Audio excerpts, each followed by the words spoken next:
Hi there, I'm Laura McHarrie at The Hidden Edge with another tea break tip on how to use business models and tools to help you manage your growing business. Today's tea break tip comes courtesy of Dennis the Menace. Somebody gave me this cup and I thought, gotta share it with you. So today's stuff is on the purpose of meetings. We've all been to them. Those really bad meetings, probably more than we would really like. But before you get defensive, I'm not talking about your meetings. They are, of course, beyond redemption, always. However, you do know what I mean by the waste of time meetings that all of us have had to endure at some point in our lives. And this video is really useful for the starting point, the purpose of meetings. So let's have a quick look at the model, the purpose of the meeting. There are three types of meetings: information giving, information taking, and problem solving or decision making. And in reality, we probably do all three things at various different points within meetings. An information giving meeting, the leader presents facts, demonstrates a procedure, introduces a new policy, or explains an action or decision, and the group listens. Sometimes the information is presented with little or no discussion by the group. Usually the group is invited to ask questions or offer ideas about the information presented. This opportunity promotes greater understanding and better acceptance of the information presented. However, the flow of information is generally downward from the leader to the group. Information-taking meetings are sometimes called advisory meetings. The leader seeks information from the group so he or she can make a decision. This information could be in the form of data, ideas, opinions, facts, or reactions. The leader fosters open and honest communication by encouraging discussion, listening to everyone without interrupting, and not criticising their views. They don't minimise the importance of the facts either that they offer. Examples of information-taking meetings include meetings to receive information from committee chairs, meetings to obtain ideas to reduce data entry errors, or meetings to get ideas on producing a product less expensively, for example. Generally speaking, the information flow in these types of meetings is upwards from the group to the leader. Most meetings are problem-solving meetings, and during these, the leader and the group work together to reach a decision concerning a problem. So in this instance, there are 6 steps. 1, to recognise the decision requirement. 2, to analyse the causes of the issue. 3, to suggest alternatives, brainstorming perhaps. 4, to narrow down those options. 5, to select a best solution.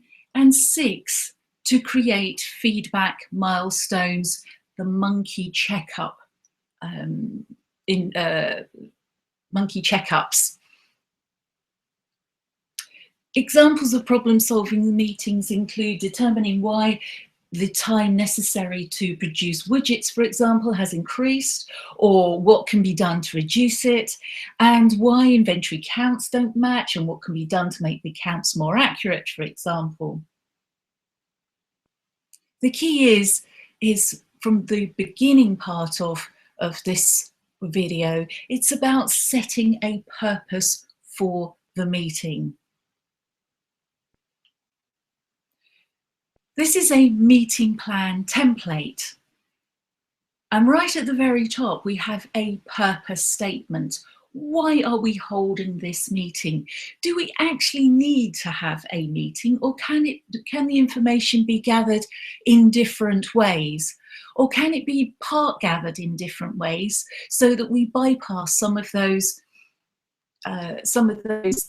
problem-solving actions without having to have the meeting per se, and we come together at a different point for for the gathering of the meeting.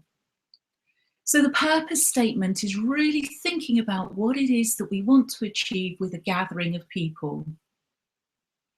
Participants, who do we really want to be there? Who is important to the decision-making process? Who might have a vested interest in the decision outcome? And who might give us an objective view on what it is that we're trying to achieve? Location, where?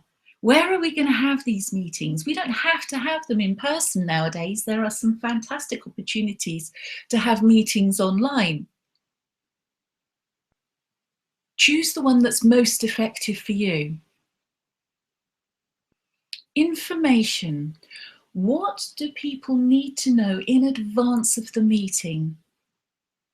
If you come to a meeting without any information and you have to go away to rethink what it is that you need to contribute towards the meeting, then we've failed in giving people enough information in order for them to come to the meeting prepared. And finally, the agenda items. What do we need to include in this meeting? How much of the information can be brought to the meeting? What time needs to be spent on different items within the agenda? Where is the importance level? So there you go. There's a model and some templates that you can use to help you prepare for meetings. Prepare even before you get to writing the agenda stage.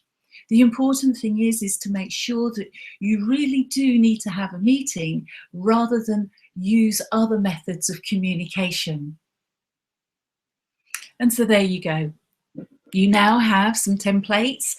Do go online to the Hidden Edge website and download them. When you're there, also share your stories of how this model has worked for you, because I'm collecting case studies and I would love you to share what has worked so that I can include them as part of my learning. And so back to Dennis the Menace and Nasher. Until next time.